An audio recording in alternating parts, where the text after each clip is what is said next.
Hello दोस्तों, मैं आपका दोस्त संतोष फिर से एक नई कहानी लेकर कहानी संख्या नंबर 7 लेकर उपस्थित हूँ। अभी 7 के आप देखेंगे इसी चैनल पे मैं 700 कहानियां भी सुनाऊंगा। आप भी यही हैं और मैं भी यही हूँ। तो आज की कहानी है कि भाई एक चक्रवर्ती सम्राट को ऐसे क्या बात पड़ गई कि उसने नहाना ही बंद कर दिया। अब आपको हंसी लग रही होगी लेकिन ऐसी क्या हो गई। तो ये बात जानने इस बात का हवाला इस बात के द्वारा। तो कहानी शुरू करते हैं। बहुत समय पहले किसी नगर में एक राजा हुआ करता था।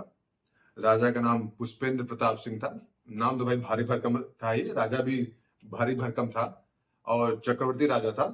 चारों दिशाओं पे उसने विजय प्राप्त करके रखी हुई थी और सभी उसकी इज्जत भी करते थे। लेकिन बस एक कमी की वजह से, सब कुछ होते हुए भी राजा ने सब मामला बिगाड़ के रख दिया था। क्या हुआ था, उसने नहाना ही बंद कर दिया।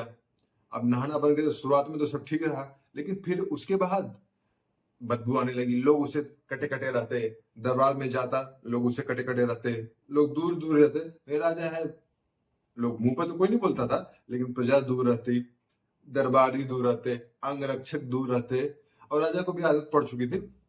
ये सब बात होते हुए भी राजा को कोई फर्क नहीं पड़ रहा था।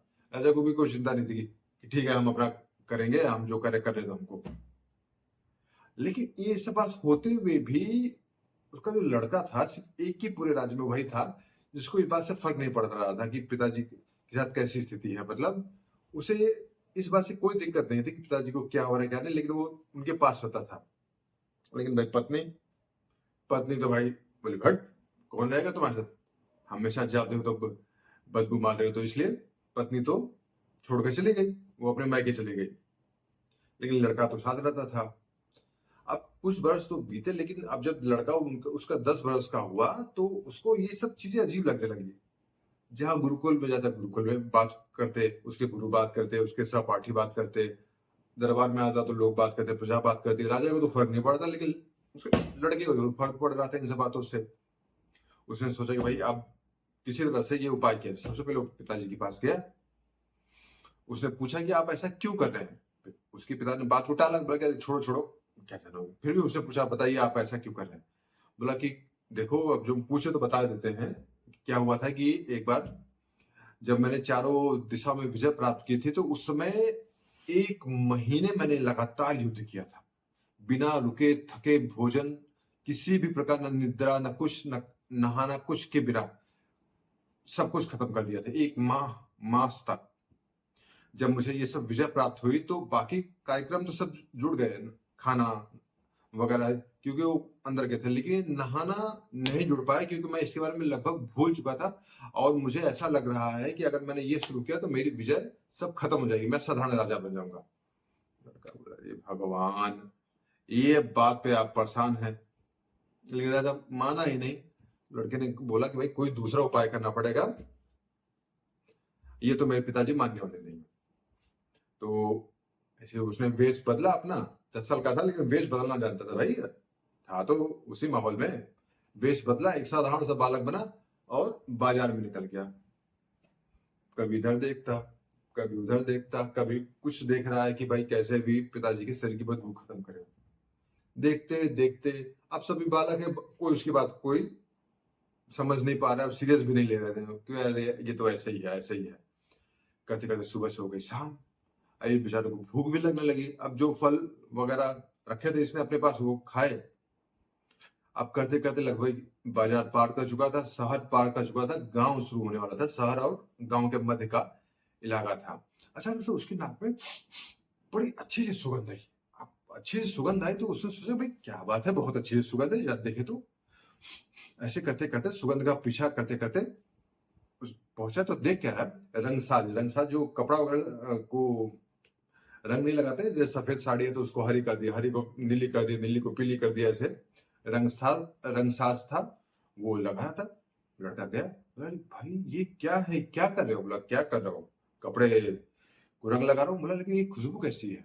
बोला ये तो मेरी विशेष खुशबू है। बोला कैसी विशेष खुशबू। बोला ये कस्तूरी मृग की खुशबू है जो सभी को नहीं मिलती है, इसके लिए बड़ा संघर्ष करना पड़ता है तब जाके कस्तूरी मृग की खुशबू मिलती है, और ये मैं कपड़ों में लगाता हूँ तो बहुत अच्छी खुशबू आती है।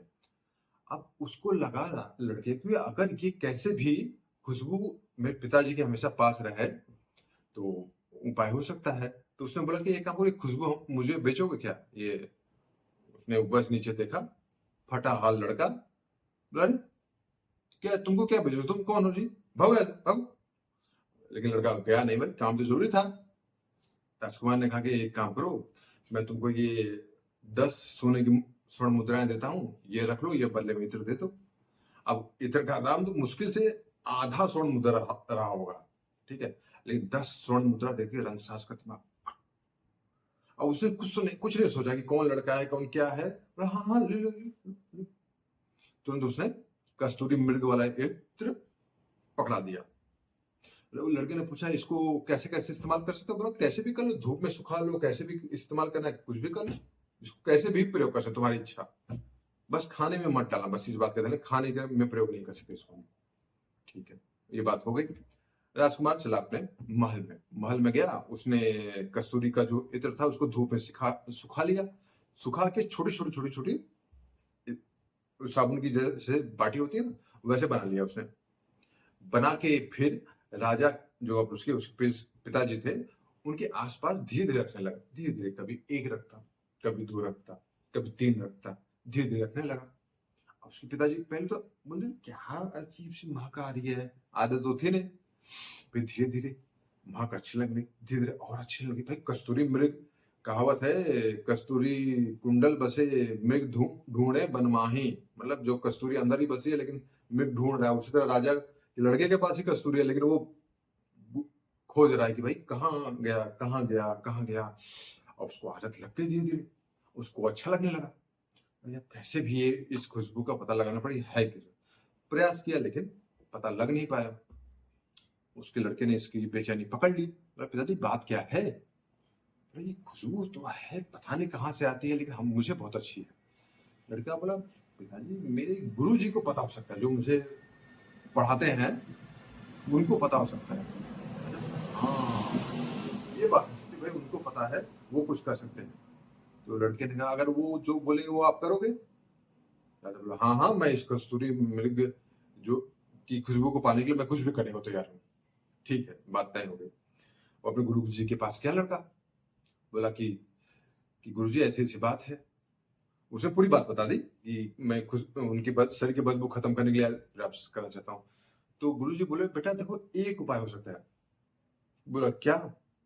उन्होंने कुछ बताया करके बोल दिया। लड़का वापस आया, बोला पिताजी आपने चारों दिशाएं तो जीत ली हैं, तो आप आकाश क्यों नहीं जीतते? बोला आकाश जहां देवता राज करते हैं, मैं उसको भी अच्छी लगी। बोला हाँ हाँ मैं आकाश भी जीत लूंगा, उसमें क्या है, वो भी जीत लूंगा। तो बोला लेकिन जीतेंगे कैसे? तो बोला लड़का बोला कि एक उपाय है, गुरु जी के पास उपाय है। बोला कि पूर्णिमा की रात को आप काली मंदिर के पीछे वाली जो गुफा है उसमें आइएगा, उसमें जो गुरु जी अनुष्ठान करेंगे उसके अनुसार से कार्य करेगा तो आपका कार्य सिद्ध हो जाएगा। बात तय हो गई। बोला ठीक है।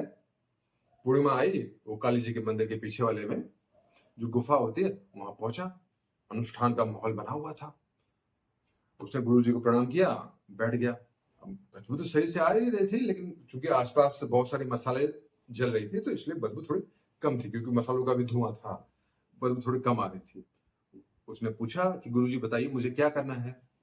गुरुजी ने बोला देखो जैसा मंत्र बोलेंगे वैसा मंत्र जाप करना, और जब कार्य सारा खत्म हो जाएगा तो वो जो सुनहरा सा वो आपको कुंड दिखाई दे रहा है उसमें आपको स्नान करना है।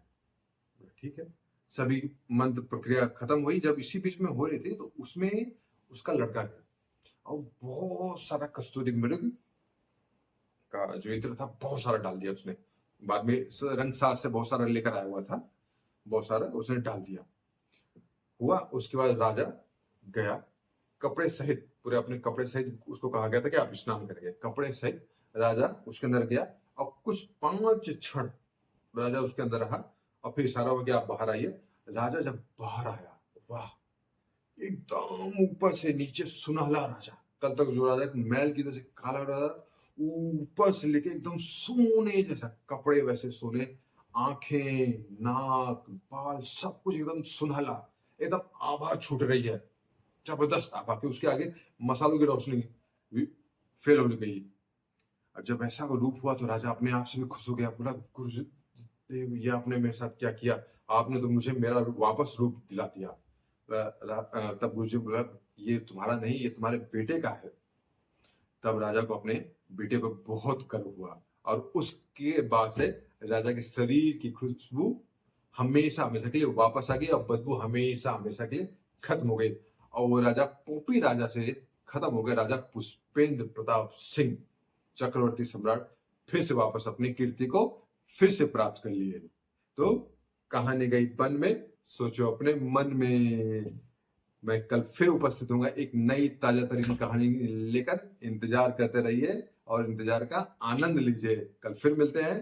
Signing off, bye.